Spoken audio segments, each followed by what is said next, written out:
يا بني يا بيه ما دام الوقت مريح ما فيش تهييس ما فيش قميص وإيده خلاص. فين نروح وزبرستي دنيا لسه تلبتي، فين نروح وزبرستي دنيا لسه تلبتي، أيام الهيصة بإيده خلاص. مبسوط كل ده الصباح مختاس كفرت يا ناس.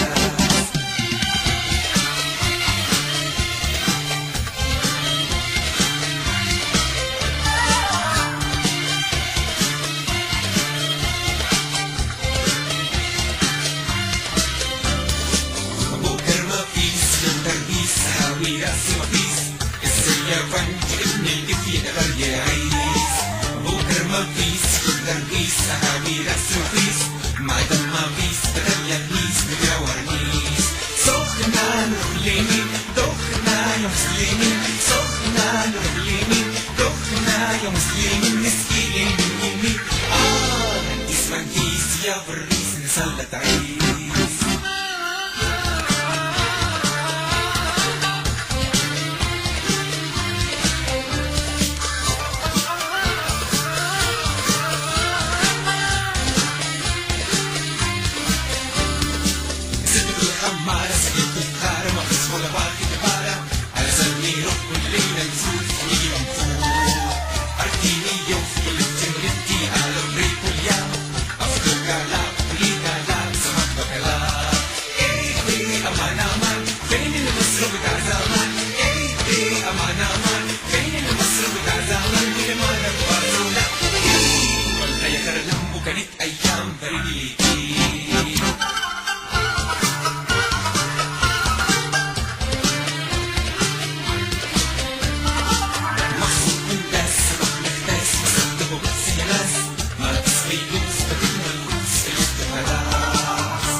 ماكارينا ستايل حرية رقبتها. احنا شباب مجنون كلنا عندنا موهبة رشقة بدمنا، احنا شباب موهوب كلنا شباب حريتنا. احنا شباب مجنون كلنا عندنا موهبة رشقة بدمنا، احنا شباب موهوب كلنا شباب حريتنا. اسمعونا احفظونا يفهمونا كلمونا على رقم تليفوننا هتلاقونا 27 اسمعونا احفظونا يفهمونا كلمونا على رقم تليفوننا تلاقونا 27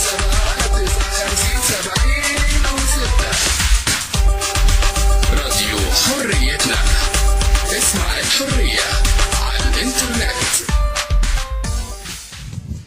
ورجعنا لكم تاني وساعة و60 دقيقة معاكم ضحى وسمر، ولسه مكملين كتابنا مسكجنا مع هبة عثمان. وضحى كانت في الفاصل بتسأل عن التهجير يعني زي بحس ان هو وجع النوبيين كلهم بيتكلموا عنه.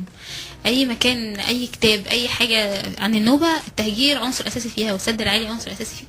عايزاكي يعني تعرفي الناس التهجير، ان في ناس كتير ما تعرفش ايه اللي حصل، يعني في ناس كتير ما تعرفش التضحية اللي النوبيين عملوها عشان مصر كلها. فعايزاكي تعرفي الناس ايه التهجير، ايه اللي حصل. بصي، هو التهجير ده او التهجير اللي ادى لان النوبه القديمه تغرق تحت الميه ده تم على مراحل. ما كانش مره واحده النوبه هوبا غرقت خلاص كده وتسد العلي اتبنى.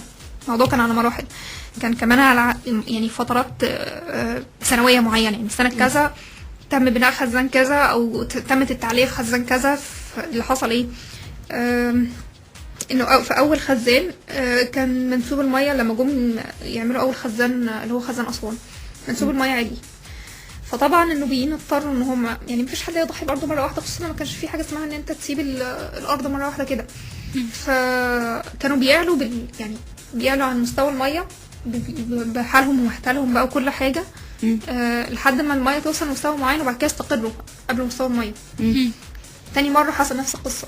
يعني في ناس ادباء نوبيين سموا الموضوع ده لعبه القط والفار. يعني انت بتعلي منسوب الميه شويه، نروح احنا طالعين فوق شويه تقوم انت تستقر على كده، بعد كده ترجع تاني تعلي منسوب الميه شويه نطلع احنا فوق شويه. الموضوع ده حصل 3 مرات قبل بناء السد العالي.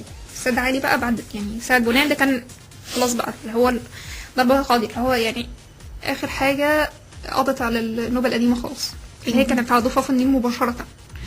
فالتهجير ده تم على 3 مرات قبل بناء السد العالي. بس يعني عايزه اقول لك ان حتى لو كان الموضوع تدريجي بس ما خففش شويه الوجع زي ما انت بتقولي يا ضحى، اللي حس بيه النوبيين بعد ما فقدوا ارضهم، رغم ان الموضوع يعني كان تدريجي، كان واحده واحده. يعني هو الفيضان ما كانش بيضر اهل النوبه زي ما كان بيضر مصر كلها؟ بصي الموضوع مش في الاضرار. طب ماشي يعني يا جماعه النوبيين مش رافضين ان السد العالي كان بيني، او مش رافضين الخير اللي كان هيعوم على البلد كلها، بس رافضين ان اولويه التوطين حوالين النيل بعد كده مش حد تاني غير النوبيين. طب يا جماعه ماشي، بلاش نسميها تضحيه، نسميها ان ده واجب وطني، هم عملوا كده علشان مصر كلها تستفيد. بس المفروض الرد ما يبقاش ده، يعني مش عشان مثلا زي ما قلت لك النوبيين ساعات بيبقوا مسالمين شويه، بيبقوا طيبين شويه، لان ما كانش في مطالبه بالحقوق، فاللي حصل ان هم كان يعني ما كانش فيه اولويه لتوطين النوبيين. يعني المفروض يرجع ارضه الاصليه هو اللي كان ساكن فيها من قبل كده، قبل ما يحصل التعليق بتاعت مثلا خزانات او بنات سد. بس ده ما حصلش، فيمكن بقى النوبيين سايرين دلوقتي عشان خاطر كده. طب يعني مطالب النوبيين دلوقتي بتتنسد في ايه؟ بصي هو كان انا اقول لك هو الموضوع كان من زمان، بس يمكن هو دلوقتي يبان قوي لانه 40 سنه لا يعني هقول لك من زمان ازاي. طبعا لا يعني في مطالب، بس ايه سيبك بقى من هو ناس كانت بتطلب وبعد كده ترجع تنام شويه بعد الطلب لا انا بقول لك يعني دلوقتي الموضوع انا شايفاه حامي قوي عن الاول، فاهمه؟ خصوصا برضه عشان ظروف البلد، فالموضوع بقى بدا يتغير شويه. بس انا فاكره انه كان في وقفه نوبيه كانت مع وقفه 6 ابريل، كانت في نفس يوم 6 ابريل، بس كانت واقفه قدام مبنى مسبيرو. كانت مطالب فيها ايه؟ ان ما يبقاش فيه استهزاء مثلا بالنوبيين في وسائل الاعلام. اولويه التوطين ترجع حوالين النيل تبقى النوبيين. فصل يعني دوائر انتخابيه معينه، نصر النوبه عن كومومبو، علشان ما يستغلوش الكثره العدديه في انه النوبيين يتخدم حقهم وما يقدروش يجيبوا حد من عندهم يعني يقول يمثلوا في البرلمان، فاهمه؟ فكان في كذا مطلب وهو لحد دلوقتي موجود مع تغيير حاجات معينه. طب وهل يعني الوقفه دي غيرت اي شيء؟ يعني هي الاول طبعا ما غيرتش، ما كانش فيها بتغير يعني، حتى كمان الوقفات اللي كانت بتعود مصر كلها ما كانتش بتغير حاجه. بس اعتقد اللي بيحصل دلوقتي ممكن في امل يعني. هو انا اتمنى بس انا مش هقدر اغلب غيب انا اتمنى بس انا مش هقدر اغيب، يا رب يا رب. هبه انا عن نفسي ما اعرفش ناس مشاهير من النوبه، ممكن يكونوا في ناس كتير مشاهير واحنا ما نعرفهمش يعني. فمشاهير النوبه ايه؟ مين؟ محمد منير اساسي. لا ما هو اكيد يعني. بكار طبعا. هو بكار بقى، بكار ده يعني حفر في الجيل بتاعنا. هو رشيده. ورشيده بقى من النوبه ولا لا؟ والله ما اعرف لحد دلوقتي، مشكوك في الموضوع ده، هدور وراه. حاضر. طبعا استاذ حجاج جلول قلت لك هو ساعدني في كتاب، ده كاتب نوبي طبعا واديب نوبي. استاذ محمد خليل قاسم اللي عمل روايه الشمندوره، لو تعرفوا دي كانت بتتذاع زمان في الستينات في الراديوهات. مين تاني؟ اللهم صل على النبي. استاذ كرم مراد، وهو يبقى عمه حمزه علاء الدين، مطرب حمزه علاء الدين. طبعا الراجل ده يعني مهضوم حقه في مصر شويه، بس انتوا لو خرجتوا سالتوا عنه بره هتعرفوا وهتستغربوا ان هو معروف بره مش معروف هنا. انا عن نفسي اول مره اسمع يعني اعتقد ان هو عمل موسيقى تصويريه لفيلم سيف الحصان الاسود، كان فيلم هوليودي يعني. بس الراجل ده معروف بره جدا يعني، عايزاكم مثلا تدوروا تسيرشوا على اسمه هتفاجئوا من الحاجات اللي عاملينها. انا نفسي اتفاجئت، انا ما كنتش اعرف عنه حاجات كتير. منيب طبعا، مشير حسين طنطاوي فرسنا ربنا يستر. مين تاني يعني؟ لا في ناس كتير، بس يعني ممكن يبقى في منهم برضه اللي مش باين قوي، زي استاذ كرم مراد، ممكن يكون مش ناس كتير عارفينه. استاذ حمزه علاء الدين رغم ان هو عالمي مش ناس كتير عارفينه، بس دول يعتبروا ناس مؤثرين في تاريخ النوبه شويه، او في النوبه نفسها شويه. وبلاك تيما انت اتكلمتي عنهم بلاك تيما، عايزه اقول بلاك تيما، بس انا لما جيت يعني اما جيت اتكلمت مره معاهم بخصوص الموضوع ده قالوا لي انت ما تقدريش تعتبريها فرقه نوبيه، مم. لان احنا بنغني كتابه البلاك بس بتبقى في كل العالم، يعني مش نوبيين بس. وسالتهم وهم ردوا عليا رد مباشر كده، فعلا ما تقدريش تقولي ان احنا فرقه نوبيه. غير كده بتلاقي برضو يعني اغانيهم نوبيه مش كتير، لا مش هي تقريبا اغنيه واحده بس اسمها ديرة بيغنوها، واغنيه تانية جنبها